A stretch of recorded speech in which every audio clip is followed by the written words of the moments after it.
OK. Donc, je vais continuer. Alors, donc, ce que je veux expliquer, c'est... donc, ici, on a une version précise de ce qu'on avait... alors, je ne sais pas si je vais revenir jusque-là, si on va y arriver. Voilà. Donc, c'est une version précise de ce qu'on avait expliqué ici. Donc, ça, c'était la version.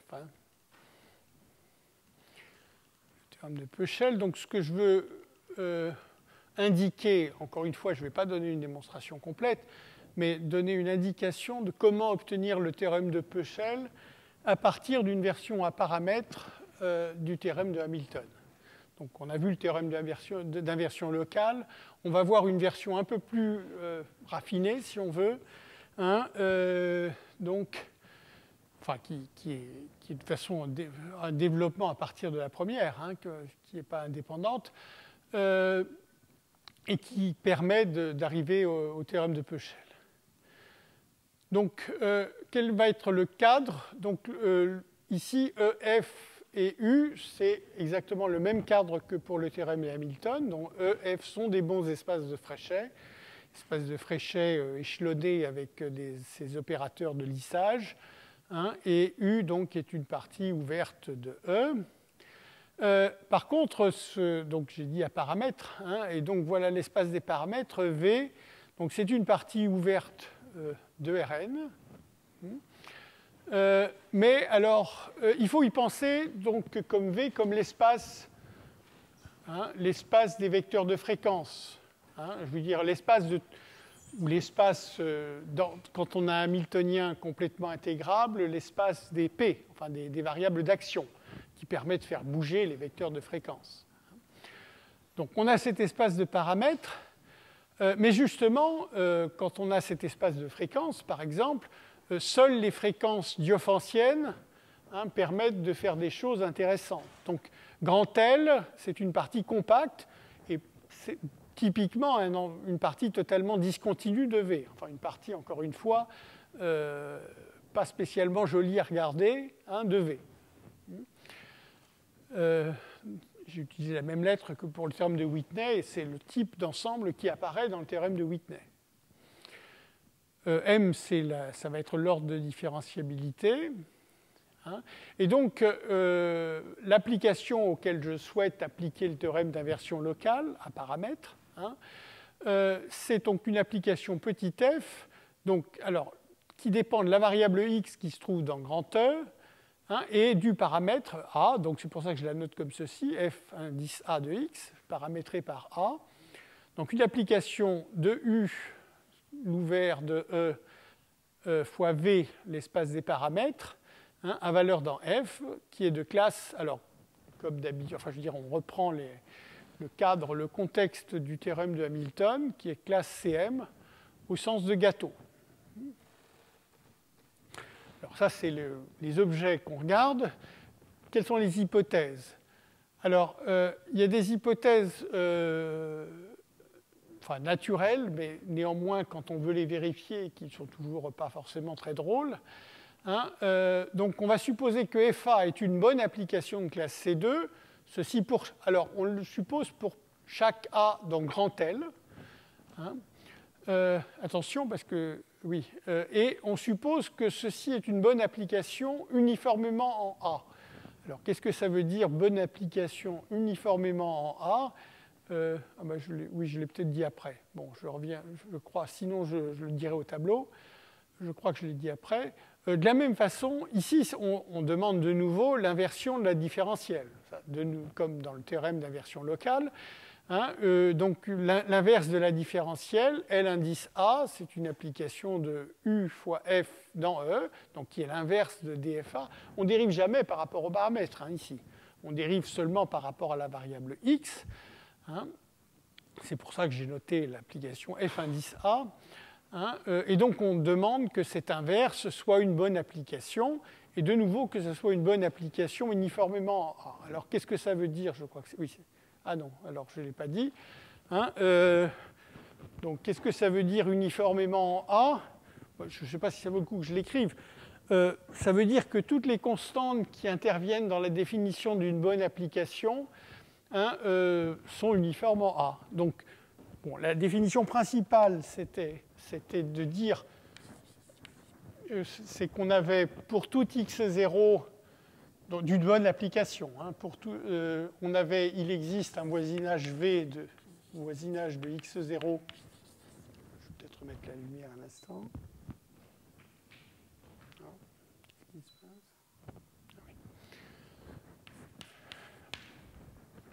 Il existe un voisinage V de x0, et il existe, alors que je me rappelle correctement, oui. Donc on demande qu'on ait f de x en norme CR soit contrôlé par une constante qui dépend de R multipliée par 1 plus la norme de x en R plus R0. Donc une perte de différenciabilité, si vous voulez, et une constante dépendant de R. Donc on demande que quel que soit x dans V, et quel que soit R, enfin, il existe R0, quel que soit R, voilà. Donc, uniformément, ça veut dire que toutes les constantes ici dépendent uniformément de A. En particulier, bien sûr, R0 est uniforme en A. Le voisinage est le même pour chaque A, uniformément. Et surtout, enfin, surtout dans le sens où c'est pénible à vérifier, c'est que ces constantes CR, il y en a une infinité, doivent également être uniformes en A. Alors ça, c'est la version pour une bonne application. Ensuite, il y avait pour les applications linéaires où les inégalités pouvaient se présenter de façon un peu différente. Enfin, c'était le même principe. On avait chaque fois des constantes dépendantes de R et on demande que ces constantes soient uniformes en A.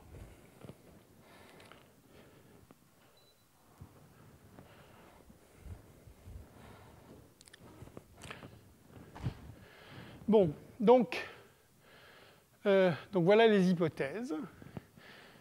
Et alors, quelle est la conclusion? Donc, attention, l'application elle-même, elle était définie sur le produit U fois V. Je veux dire, le paramètre petit a pour l'application variait dans grand V, dans cet ouvert grand V, et on avait une application qui était de classe CM au sens usuel par rapport à ces variables. Ce qui se passe, c'est qu'ici, on ne peut inverser, c'est surtout cette partie-là, je veux dire, on ne peut inverser la différentielle que pour les paramètres A qui se trouvent dans le grand L. C'est normal, puisque c'est... Enfin, je veux dire, si on pense aux circonstances où on veut appliquer ceci, il va falloir résoudre l'équation de différence, des choses analogues, l'équation de différence, ou enfin l'équation cohomologique, enfin les équations de petits diviseurs associés au vecteur de fréquence. Et ceci, on ne peut le faire, on ne peut espérer le faire que lorsque le vecteur de fréquence est diophantien. Et donc, il est hors de question de prétendre inverser la différentielle partout. On ne peut le faire que sur un ensemble totalement discontinu, gros du point de vue de la mesure, mais petit du point de vue de la topologie. OK, donc la conclusion, quand on a ces hypothèses, c'est que donc, pour chaque x0, on va trouver des entiers R0 et R1, des réels epsilon0, epsilon1, tels que lorsque grand A est dans grand L, toujours ici, donc la restriction de FA à la boule. Alors, ici, pour le moment, j'ai envie de dire, je ne fais qu'utiliser l'uniformité en petit a. Donc, on n'a jamais spécifié exactement ça dans le théorème d'inversion de Hamilton. Mais c'est essentiellement regarder la démonstration, pas l'énoncé, mais la démonstration du théorème d'inversion locale de Hamilton, et de voir que si toutes les bonnes applications le sont uniformément par rapport à un paramètre petit a, ce qui sort à la sortie de la démonstration du théorème est aussi uniforme. C'est presque tautologique d'une certaine façon. Enfin, je veux dire, il faut simplement suivre attentivement la démonstration et voir qu'il n'y a pas d'accident qui se produit.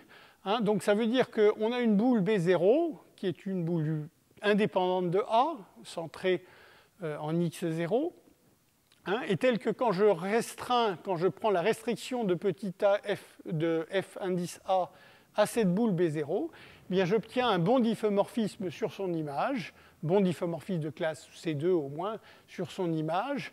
Hein, alors l'image contenant la boule, donc simplement parce que je veux une boule ici aussi, hein, B1 de A, donc qui est la boule centrée. Alors celle-là dépend de A parce qu'elle est centrée en l'image de FA de x0, hein, cette fois-ci de rayon epsilon 1 par rapport à une norme R1. Voilà. Donc ça, c'est, j'ai envie de dire, la partie uniforme. La partie Whitney, maintenant, alors, enfin, elle va apparaître, excusez-moi, c'est encore la phrase suivante. Hein. Alors, maintenant, je regarde, donc j'ai cette inverse, je peux considérer l'inverse.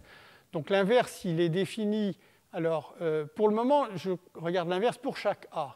Hein, et je conclus, toujours d'après l'uniformité dans le théorème de Hamilton, hein, que donc l'inverse FA-1 est une bonne application de classe C2 et que ça l'est uniformément en A, de nouveau donc avec des constantes uniformes. Alors le point du théorème, hein, enfin de cette version du théorème, c'est dans la dernière partie, hein, c'est dire que quand je considère l'application inverse FA-1 de Y, donc cette fois-ci je réintroduis, ici j'ai considérer l'inverse pour chaque A fixé. Hein. Maintenant, je réintroduis la dépendance en A. Hein, donc, je considère cette application petit g, donc de deux variables y et a, qui est simplement l'inverse de FA-1. Mais évidemment, elle n'est définie au départ que pour A dans L, hein, et y dans la boule en question qui était contenue dans l'image. Eh bien que cette application se prolonge en une application, cette fois-ci maintenant petit a de nouveau varie dans V tout entier. Hein. Alors je ne dis absolument rien des propriétés de cette application en dehors de grand L. Hein. Je veux dire, c'est plus, lorsque le paramètre petit a n'appartient pas à L, je ne prétends pas du tout, et ce n'est pas vrai en général, hein, que l'application g de yk, comme fonction de y, soit l'inverse de f indice a.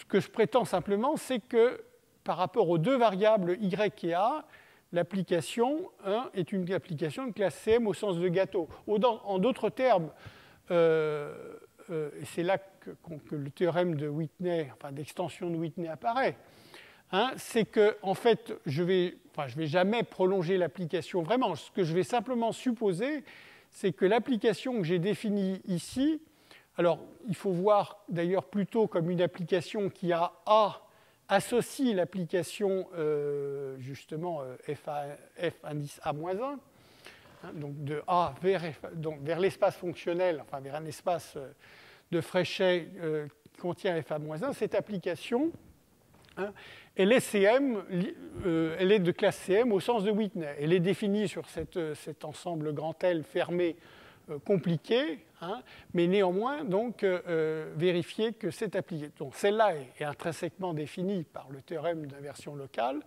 Hein, cette application qui est intrinsèquement définie vérifie les conditions de Whitney, hein, et donc possède une extension. Simplement, c'est toujours plus agréable et plus facile de formuler les conclusions plutôt que de mettre les hypothèses dans le théorème d'extension de Whitney, hein, de formuler directement les conclusions, qui est la propriété d'extension en une application de classe CM. Mais encore une fois, cette application d'extension ici, elle n'est pas du tout unique. Hein. Dans le théorème d'extension de Whitney, il n'y a absolument pas d'unicité de l'extension, bien sûr, puisque ne serait-ce qu'on peut toujours rajouter une fonction qui serait plate, enfin identiquement nulle le long de l'ensemble fermé et même plate le long de cet ensemble, et changer l'extension. OK, donc voilà. Donc, alors, en fait, on va déduire de cet énoncé un énoncé qu'on va appeler conjugaison conditionnelle, qui est une version je ne veux pas dire améliorée, mais enfin une version un petit peu différente du théorème de conjugaison rectifiée. Donc je rappelle d'abord le théorème de conjugaison rectifiée. Le théorème de conjugaison rectifiée nous permettait alors d'écrire un hamiltonien grand H, donc sous cette forme-là. Donc ici un terme de rectification de la partie linéaire, on a déjà vu ça à l'heure précédente. Et ici, un hamiltonien grand K, donc c'est pour ça que je n'ai pas effacé la définition de F alpha qui est encore au tableau. Donc un hamiltonien grand K qui est de cette forme-là, et ça veut dire que le hamiltonien de grand K, enfin le tor Tn fois 0 est invariant par le hamiltonien grand K avec la restriction du champ de vecteurs hamiltonien à ce tor, c'est le champ de vecteurs constant somme des alpha i, d sur dqi.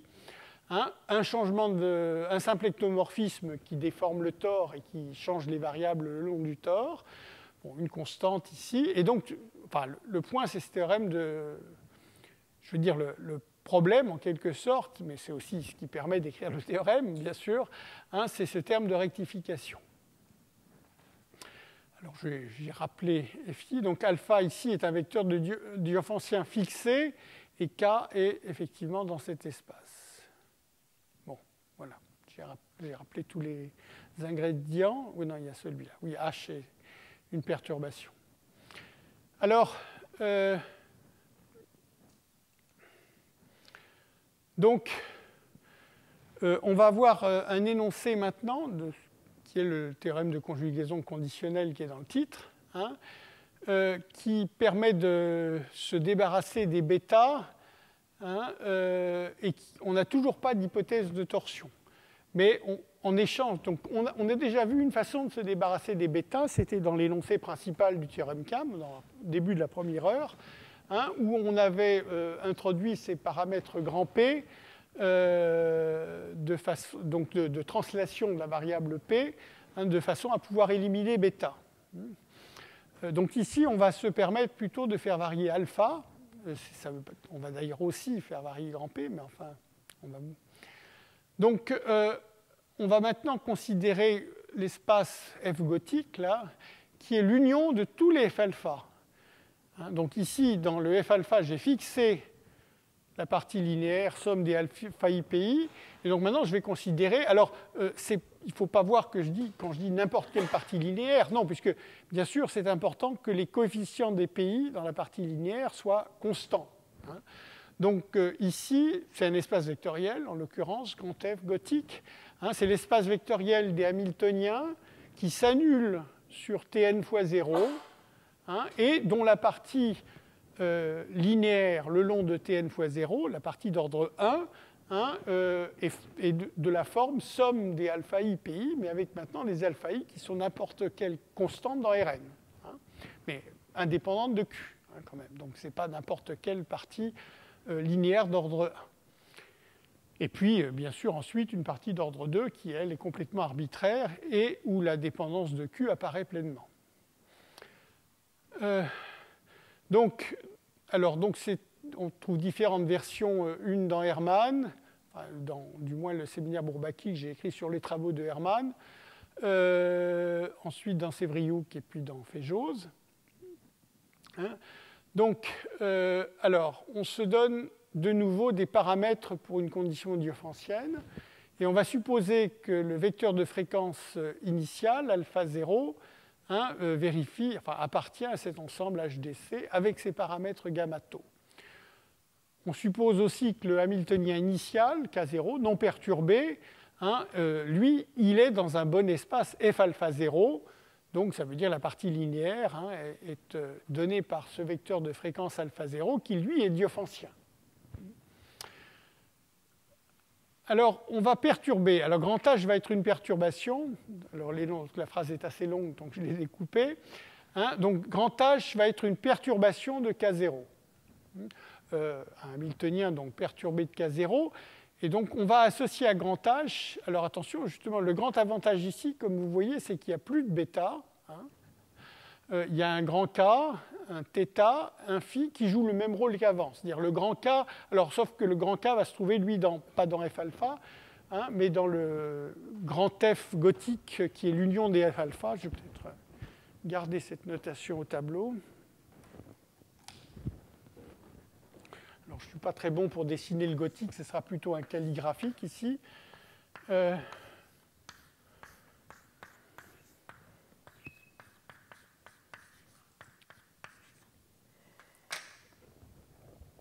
Donc,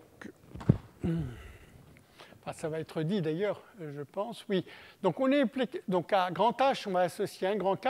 Θ et Φ, c'est les mêmes que précédemment. C'est comme toujours, θ correspond à ce diffeomorphisme Kθ et Φ à ce diffeomorphisme Gφ. Les deux sont des symplectomorphismes. Le rôle de θ, c'est de déformer en quelque sorte le tore lui-même, qui va être le graphe de la forme dθ. Et grand phi, c'est le changement de variable le long du tore qui est nécessaire pour représenter vraiment le champ de vecteurs sous la forme d'un champ de vecteurs constant, d'un champ de vecteurs constant. Donc, une application qui est C infini au sens de gâteau. Alors, elle est définie. Donc là, je dis que grand H est effectivement dans un voisinage de K0 dans l'espace des Hamiltoniens. Donc, à valeur dans. Alors, donc, à valeur d'abord dans un voisinage, c'est-à-dire si je pars de grand H égale K0, je vais obtenir K0, 0, 0, 0. Rien de. D'accord. Donc, c'est pour dire, donc c'est une application qui va de C infini. Donc, quand H sera voisin de K0, je serai voisin de cette valeur initiale, K0, 0, 0, 0. Et donc, où se trouvent les différentes choses donc, comme je l'ai dit, grand K va se trouver dans cette F gothique. Et θ phi c sont comme précédemment, là où il se trouvait. Θ, c'est une fonction, c'est infini sur le tore de moyenne nulle. Phi, c'était en quelque sorte H moins l'identité. On avait un diffeomorphisme du tore Tn proche de l'identité, et donc qu'on avait écrit sous la forme identité plus phi.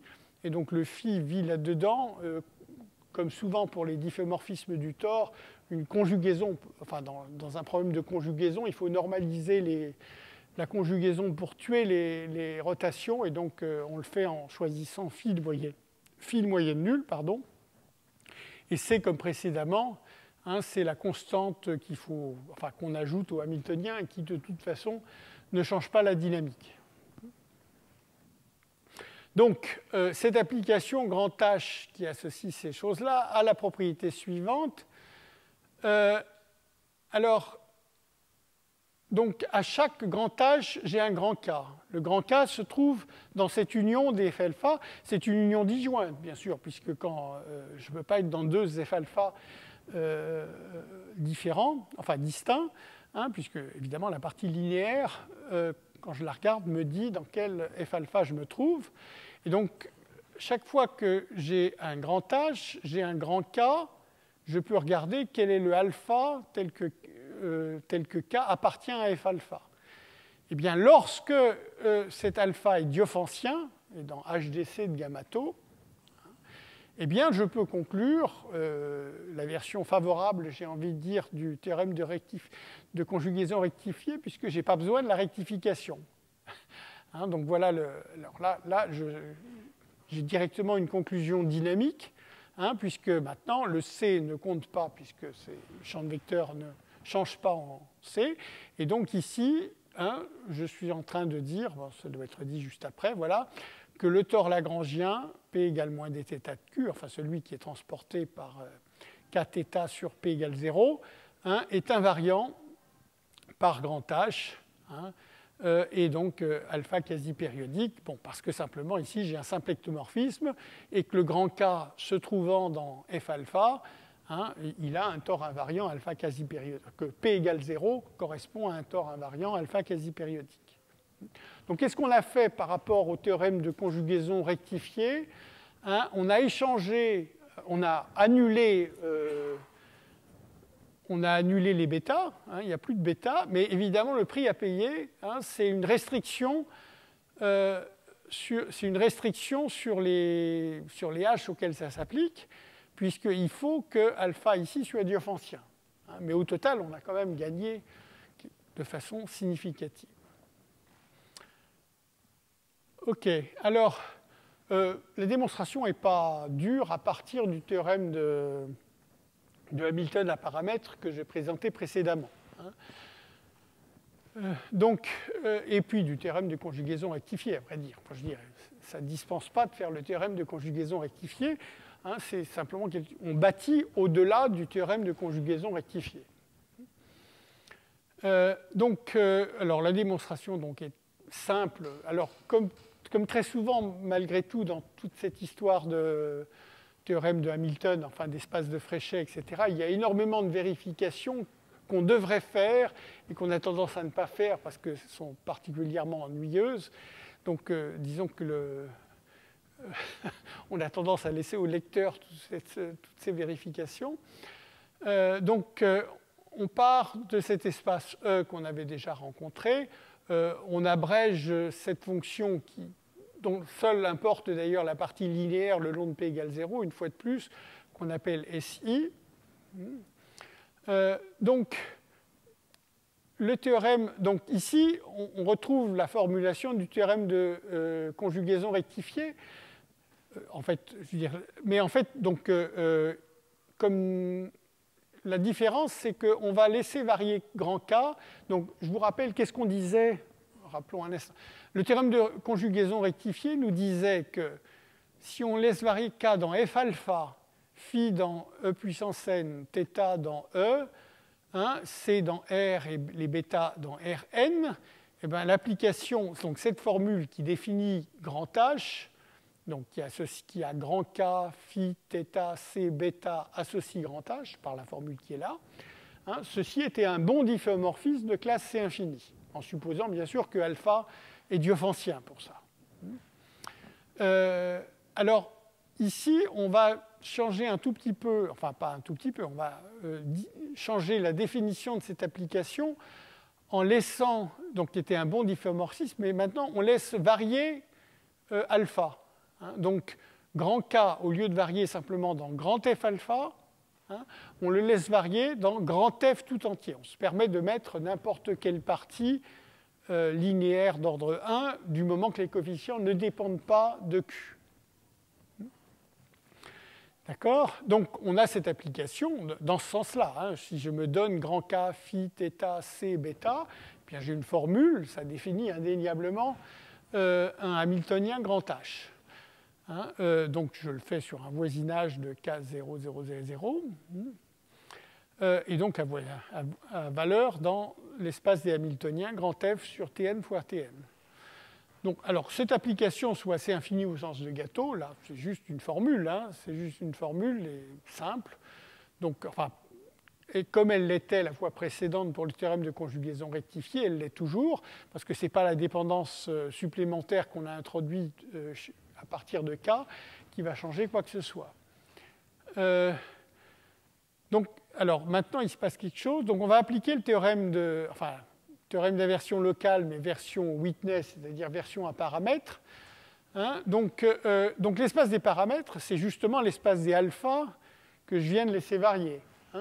Donc, dans la version initiale, j'étais dans F alpha. Maintenant, je laisse varier alpha. Donc, voilà l'espace des paramètres. Et donc, ça, c'est l'espace de tous les paramètres. Donc, encore une fois, je raisonne localement.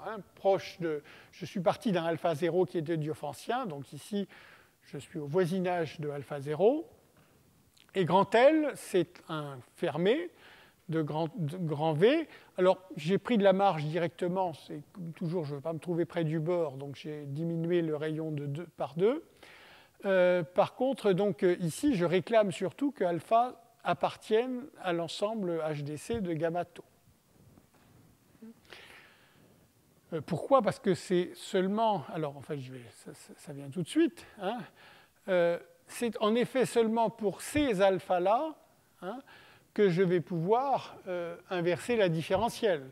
Donc, en fait, si je regarde... Alors, c'est un peu long à tout faire la liste des hypothèses, mais... Alors, j'avais les hypothèses que ça soit uniformément bon, alors que l'application directe soit uniformément bonne. Ça, c'est plus ou moins clair. C'est clair que les les constantes, quand je montre que ceci est une bonne application au sens de Hamilton, enfin, ne vont pas dépendre de alpha, tant que alpha, bien sûr, ne reste dans un compact. Mais enfin, ici, alpha est dans un voisinage de alpha 0. Donc c'est clair que toutes les estimations de l'application directe sont uniformes. Alors, ce qui est beaucoup plus important et essentiel, c'est quand je veux inverser la différentielle. Quand je veux inverser la différentielle, je me retrouve, encore une fois, j'ai fixé maintenant le paramètre alpha. Enfin, je veux dire, quand j'inverse la différentielle, c'est la différentielle à paramètre fixé. Donc, je me retrouve exactement dans la situation du théorème de conjugaison rectifiée. Et donc, ça, je sais faire quand alpha est diophancien. Je sais inverser la différentielle quand alpha est diophancien, mais si je veux le faire de façon uniforme, il faut que je fixe les paramètres de la condition diophancienne. Donc, c'est là que c'est important que gamma et tau soient fixés. Donc, là, il faut revenir, quand on a résolu les équations, on a passé un certain temps à inverser cette différentielle dans le théorème de conjugaison rectifiée.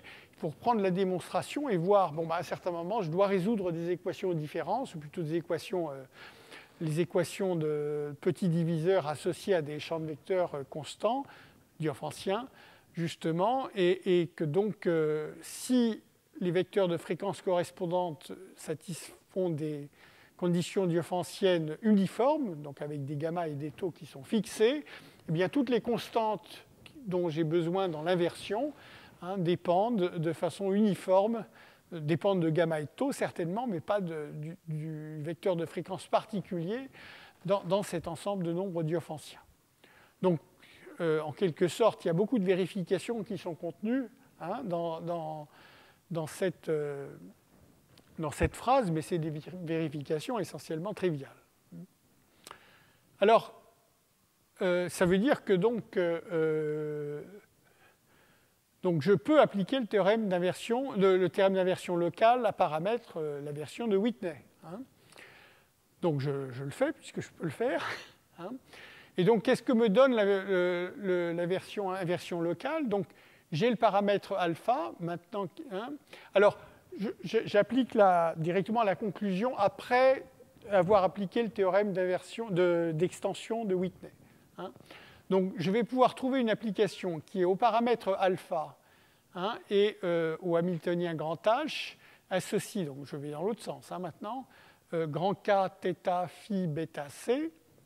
Donc, je note tout ceci psi alpha de H, bien que je ne suis pas très sûr d'avoir besoin de la notation. Donc, cette application va être définie au voisinage de la paire K0 alpha 0, et telle que, donc, encore une fois, je vous rappelle que grand V, c'était tout un voisinage de alpha 0, et grand L, c'était précisément les diophanciens là-dedans, diophanciens avec constante gamma tau fixée. Lorsque alpha est dans HDC, eh bien, l'application que j'ai définie ici est l'inverse de la précédente, mais seulement sous cette condition. C'est-à-dire l'inverse de la précédente, ça veut dire que, je reviens à la formule, on a cette formule-là maintenant, on a cette formule-là, mais cette fois-ci vue dans l'autre sens, c'est-à-dire que c'est grand H que je me suis donné au départ. Ici, je m'étais servi de cette formule pour définir grand H à partir de K, phi, θ, c, bêta. Justement, comme je suis en train d'inverser cette application, je suis en train de dire que la formule que je viens de voir a lieu avec un grand K qui est dans F alpha. D'accord ? OK, donc maintenant, on a presque terminé. Il me reste maintenant, j'ai de quoi annuler les bêtas, parce que j'ai évidemment toujours les bêtas dans la formule ici. Donc, je ne peux toujours pas obtenir de tort avec ça, puisqu'il faut annuler les bêtas.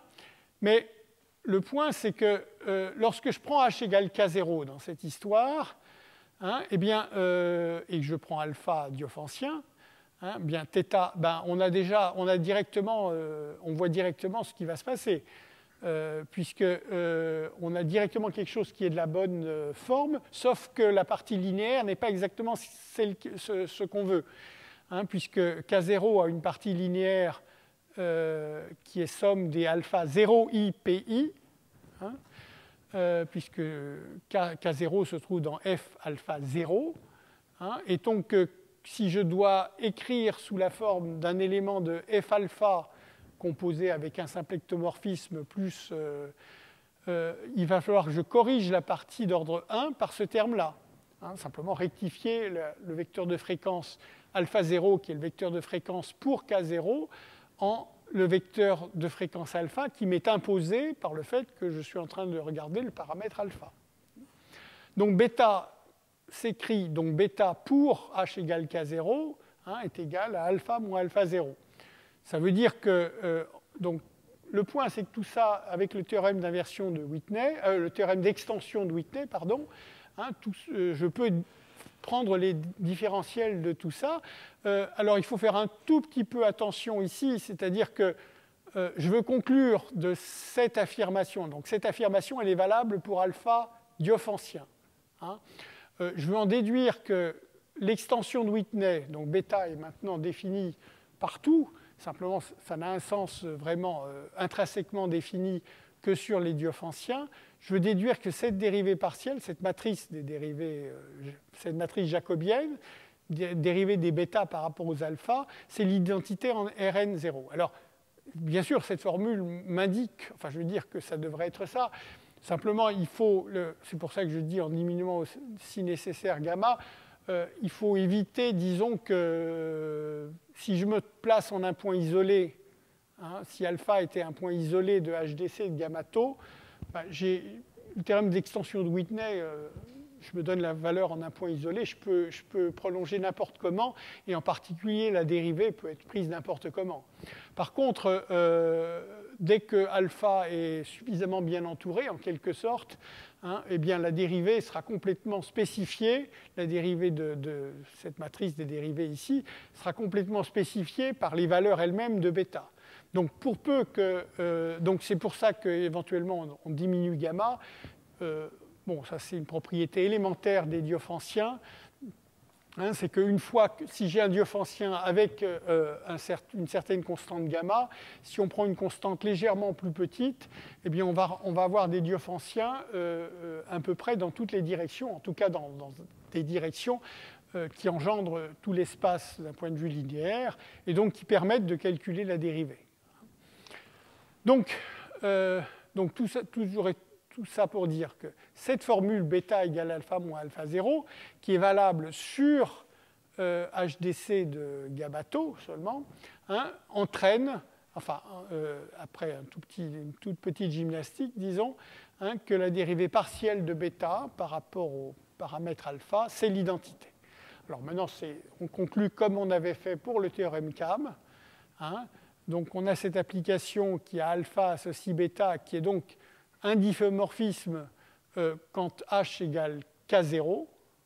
Hein, et donc ça sera encore le cas, parce que tout dépendait de façon CM dans le théorème de... Enfin, c'est le théorème d'extension de Whitney appliqué au théorème de Hamilton. Hein, pour h assez voisin de K0, on aura encore un diffeomorphisme local. Donc ça, cette fin de l'argument, c'est exactement le même que quand on a démontré la version principale du théorème CAM. Hein, on trouve un unique alpha, hein, oui c'est ça, un unique alpha qui permet d'annuler bêta. Et donc, maintenant, il suffit donc de regarder l'application. Donc on revient à cette formulation ici. Hein.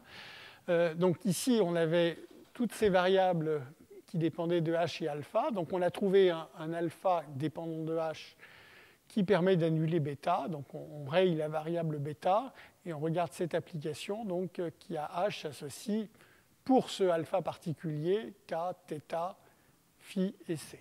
Hein. Et on a les propriétés qu'on veut puisqu'on a fait tout ce qu'il faut pour. On vient d'annuler le bêta dans la formule que j'avais écrite un peu plus tôt. Voilà, donc voilà pour le théorème de conjugaison conditionnelle. Donc,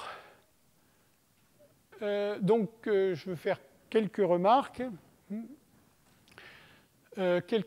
Alors, donc, l'application qu'on obtient, hein, enfin, cette application, comme celle qui, chaque fois qu'on applique ce théorème de Hamilton, d'inversion locale de Hamilton à paramètre, on n'obtient jamais une application inverse, enfin l'inverse lui-même pour les bons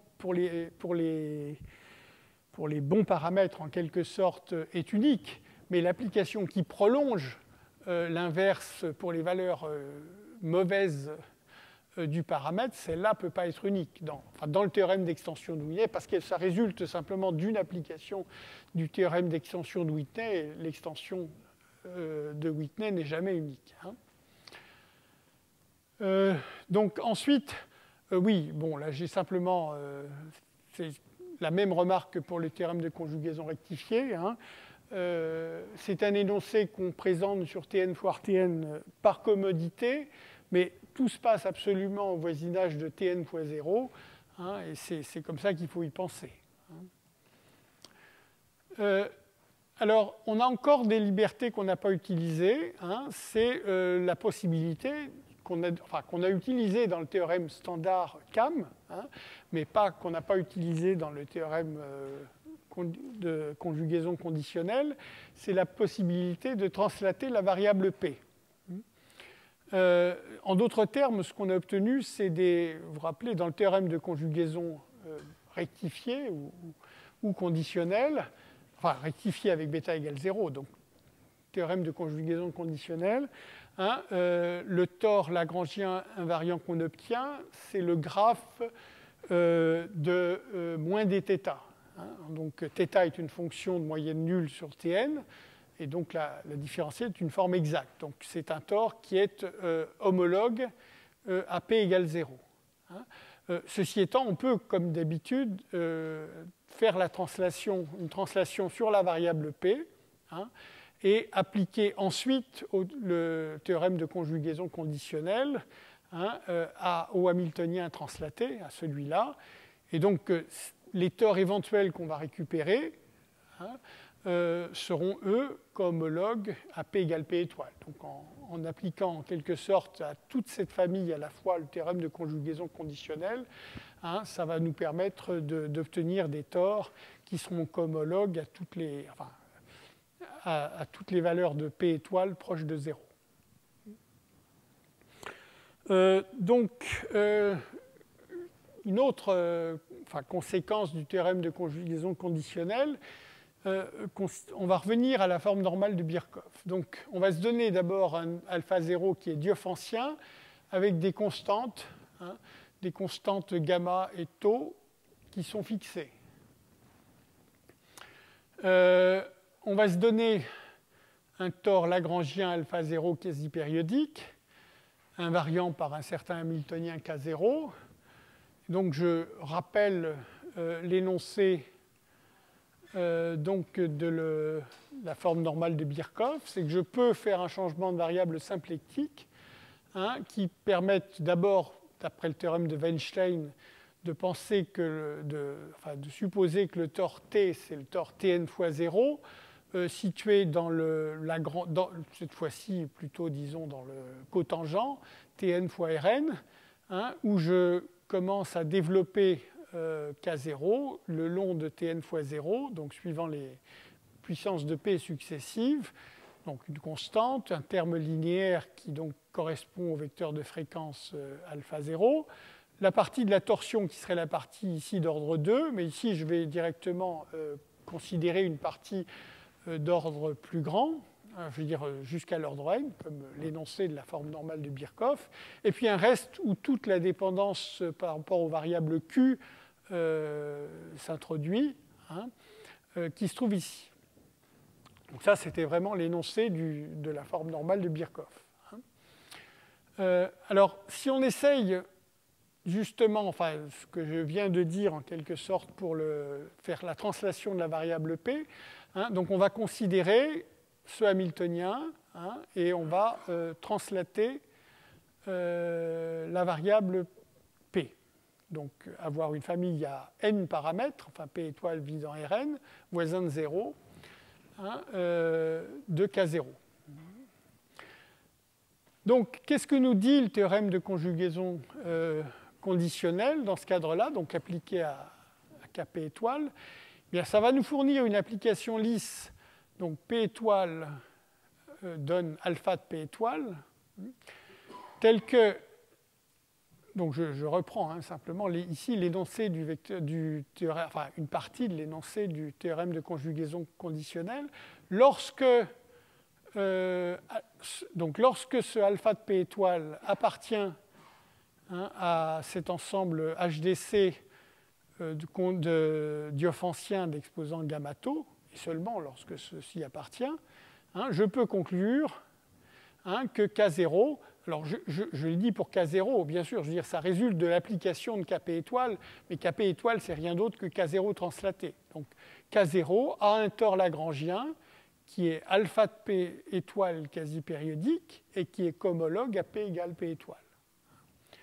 Donc j'ai réintroduit n paramètres supplémentaires qui sont les paramètres P étoile, et ça me permet donc de jouer avec ces paramètres pour avoir justement un ensemble, ici un alpha de P étoile qui dépend de n paramètres. Alors le point, c'est que si on regarde ce qui se passe dans le théorème de conjugaison conditionnelle, on peut très bien calculer, enfin le jet au moins de alpha de P étoile en P égale 0. Je veux dire, la forme normale de Birkhoff me permet de voir qu'est-ce qu'on... Et le fait que j'ai simplement translaté la variable P me permet de contrôler largement cette application ici, puisque je veux savoir quand est-ce que alpha de P étoile appartient à HDC de gamma-tau, puisque, encore une fois, je n'ai une conclusion intéressante que sous cette circonstance. Si alpha de P... alors, je sais bien sûr qu'en P égale 0, en P étoile égale 0, ce alpha, c'est égal au alpha 0 de départ, donc il est diophancien. Donc ça, c'est très bien. Donc il faut penser que j'ai une famille à n paramètres, enfin j'ai une application, là je vais peut-être faire un dessin.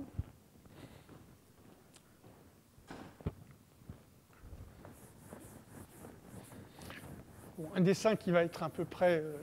enfin malheureusement, c'est un dessin qui se passe en dimension n, donc je vais faire n égale 2 parce que je peux difficilement... Enfin, donc ici, j'ai l'espace des P étoiles. Donc ça c'est Rn. Enfin, voilà, P étoile égale 0.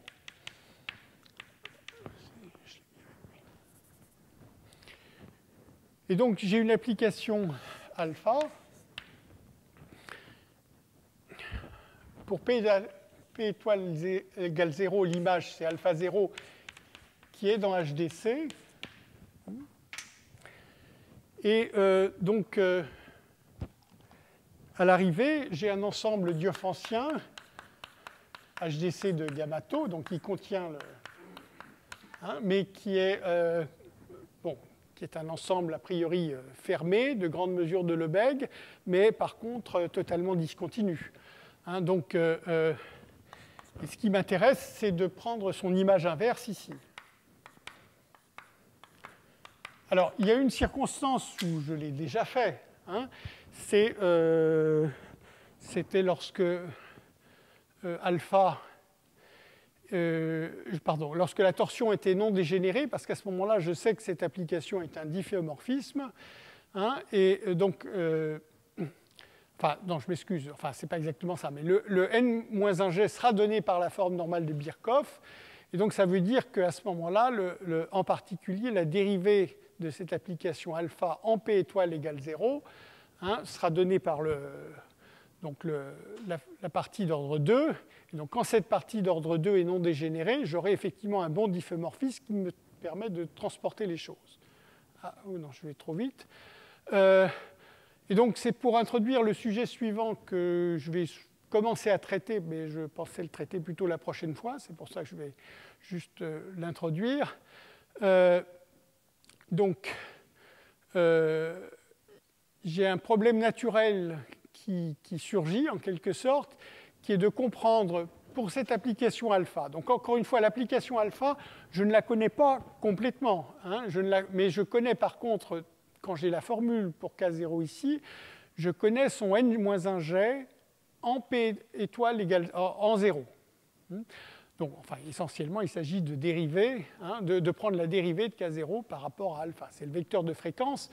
Alors, c'est pas, je suis encore une fois, il y a des restes ici, il y a des choses comme ça. Donc, ce n'est pas une formule exacte. C'est pour dire à l'ordre n-1, le alpha de P étoile, c'est le vecteur de fréquence associé à cette forme normale de Birkhoff. Donc, ici, j'ai une forme normale de Birkhoff. Si je barre le terme reste, c'est complètement intégrable.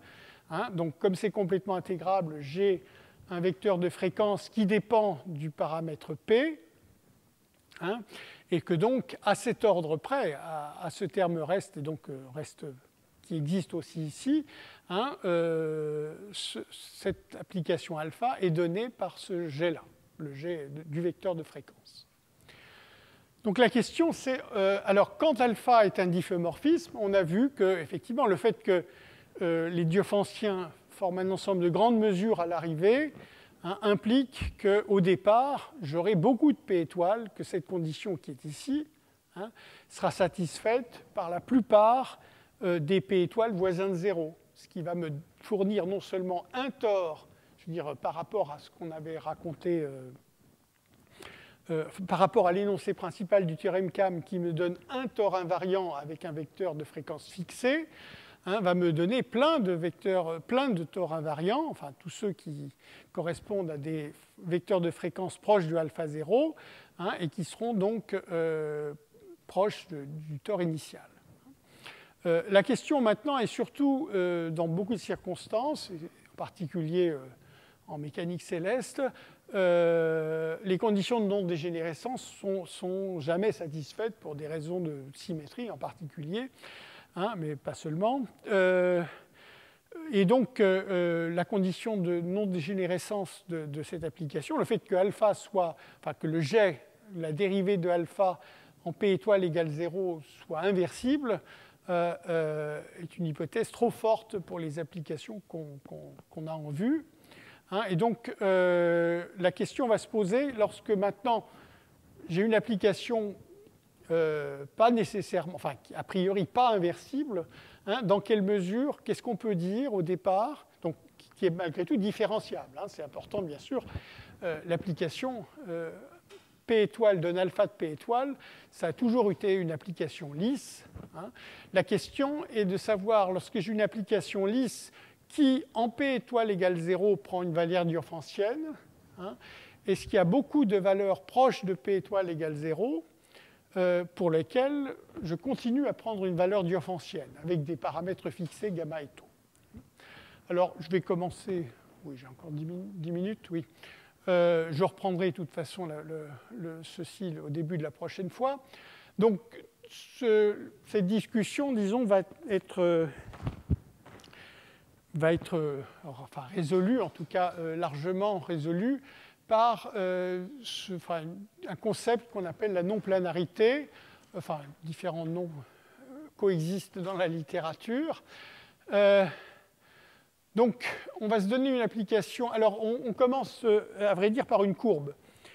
Donc, ici, dans ce cadre-là, l'espace était ici de dimension n, et ici aussi de dimension n. Mais il faut penser à la situation où, en fait, dans les situations très dégénérées, il se pourrait que dans cet espace de dimension n, en quelque sorte, l'application qui est ici se factorise, cette application alpha, se factorise par une application, par un espace de dimension plus petite pouvant être même 1, mais enfin en tout cas plus petite. Donc ici j'ai un espace de dimension n, ici de dimension n. Mais une fois que je ne suppose pas que l'application ici a une dérivée inversible, il peut se passer des choses vraiment méchantes. Alors évidemment, donc qu'elle se factorise par exemple par quelque chose qui est de dimension 1. Donc ça peut être juste un intervalle.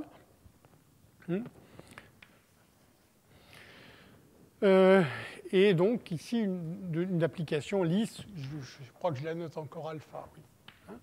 Bon, j'ai tort de la noter 2 fois alpha, mais appelons celle-là alpha bar. Tout ça pour dire qu'au départ, on va d'abord considérer des applications enfin des courbes, c'est-à-dire des applications définies sur un intervalle à valeur dans Rn. Et on va se demander, est-ce que cette courbe rencontre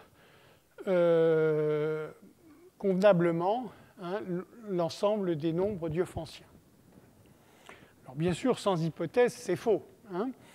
Alors ici, j'étais dans une circonstance, il faudra faire attention. Ici, j'étais dans une circonstance, effectivement, où la valeur en 0 était d'entrée diophantienne. Ça sera pas, j'aurai pas toujours cette facilité, donc je ne vais pas faire cette hypothèse. Donc je vais considérer une application de classe C infinie. Ah oui, alors, pourquoi c'est de... Je pensais que c'était d'abord de classe... Oui, enfin bon, définition en voisinage 0 dans Rm, je pensais que c'était... Je crois que je fais M égale 1 rapidement. Oui, enfin là je pose le problème général, je m'excuse. Ensuite, je vais faire M égale 1 pendant un petit moment.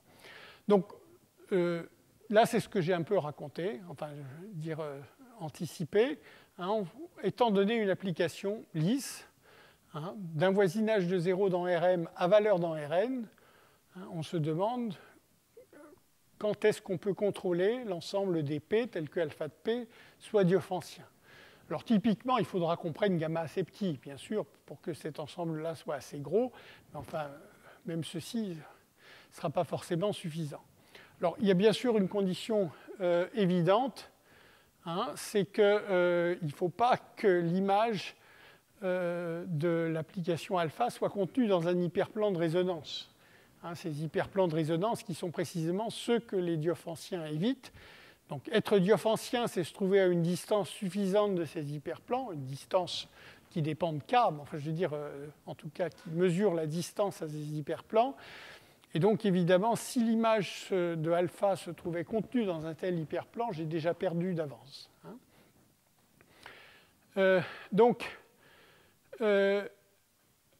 Voilà, donc cette fois-ci, la définition, c'est effectivement pour m égale 1. Je vais dire qu'un germe, donc cette fois-ci défini au voisinage de 0 dans R, à valeur dans Rn, est non planaire.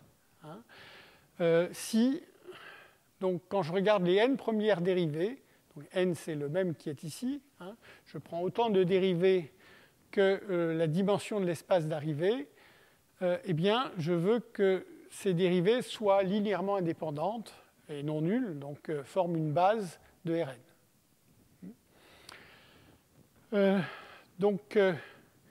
Bon, c'est une définition. Et alors, je vais terminer là parce qu'ensuite, j'irai trop loin. Donc, il y a une proposition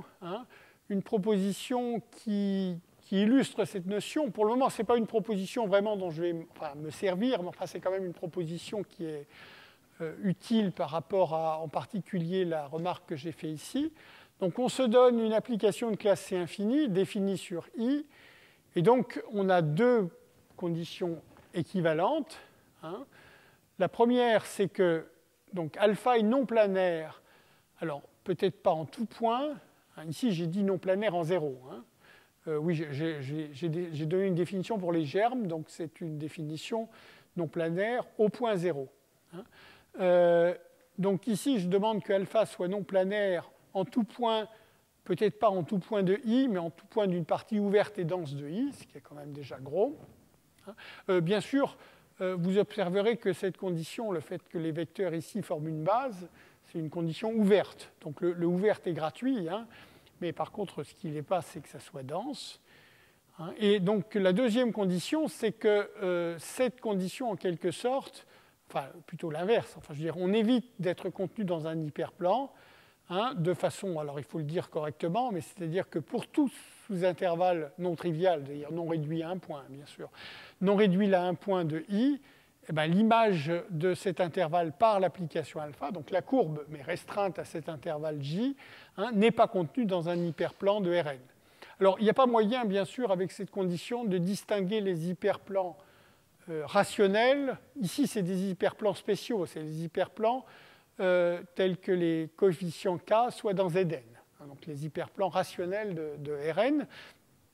Bien sûr, cette condition-là, elle est invariante par GLNR. Enfin, je veux dire, si je compose cette application à valeur dans Rn par un automorphisme linéaire de Rn, eh bien la propriété de non-planarité restera satisfaite. Enfin, elle est invariante par ce genre de transformation, tandis que bien sûr, si je fais agir GLN sur les hyperplans, ça agit transitivement sur les hyperplans, et donc je ne peux pas distinguer les hyperplans rationnels des hyperplans généraux. Donc c'est pour ça qu'ici, évidemment, il faut que je considère tous les hyperplans. Ok, je pense que c'est le bon moment de m'arrêter. Je pense que la prochaine fois, je donne une démonstration qui est très simple de cette proposition. Hein. Et oui, je vais répondre. Et donc ensuite, on donnera un théorème important sous une hypothèse de non-plénarité, un théorème important dû à Piartli, hein, qui permet justement de conclure positivement à cette question ici. Oui. Oui.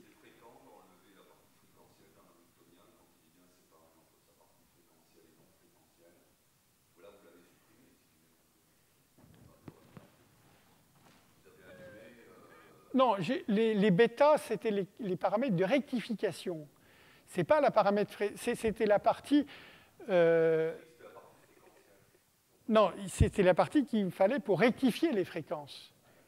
C'est la partie de rectification. Non, c'est une partie fréquentielle, je suis d'accord. Non, le bêta a dit non, parce qu'il y a toujours une partie fréquentielle. Alors si je reviens là, il faut que je revienne en arrière. Bon, donc je continue. Non, mais c'est pas grave, parce que de toute façon, j'avais terminé. J'avais terminé, mais si je reviens sur le... Il faut que je revienne sur la formule. Voilà, voilà l'énoncé, disons, dans le théorème de conjugaison rectifiée, etc. J'ai une partie fréquentielle. Donc ici, c'est une rectification de partie fréquentielle. Hein, mais il y a une partie fréquentielle importante ici. Le grand K, ici, se trouve dans le grand F. Il a une partie fréquentielle qui est ici. Dans le théorème de conjugaison rectifiée, le grand K, il était dans cet espace F alpha. Et la partie fréquentielle, elle est ici. Elle est imposée. Oui, bien sûr. Il y a une partie imposée F alpha, et c'est celle qui me permet de conclure. Celle-là, c'est une partie, j'ai envie de dire, une rectification technique pour avoir un énoncé valable sans hypothèse de torsion. Oui. Comment? Pardon. Oui. Oui.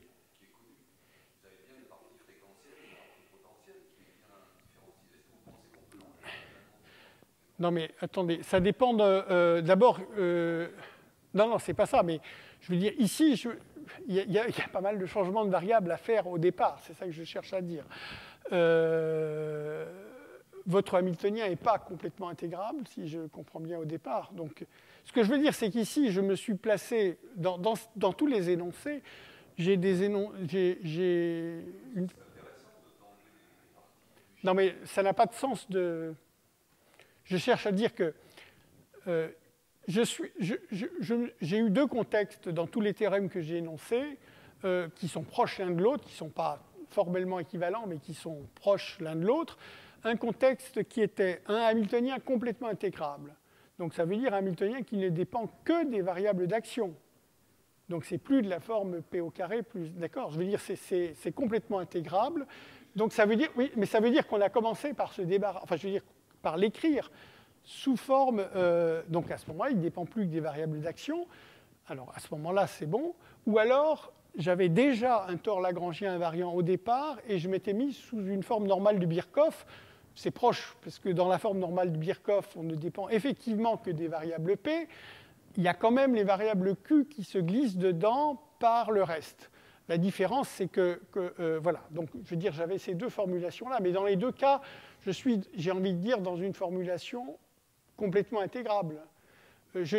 Et c'est des théorèmes perturbatifs. Donc, je pars de cette situation où j'ai effectivement, au départ, en quelque sorte, que la partie fréquentielle. Enfin, je veux dire, que les variables d'action qui entrent, hein, et je perturbe ça. Alors, quand je perturbe, évidemment, je remets les variables d'angle, les variables Q en plus, mais je suis dans cette situation perturbative.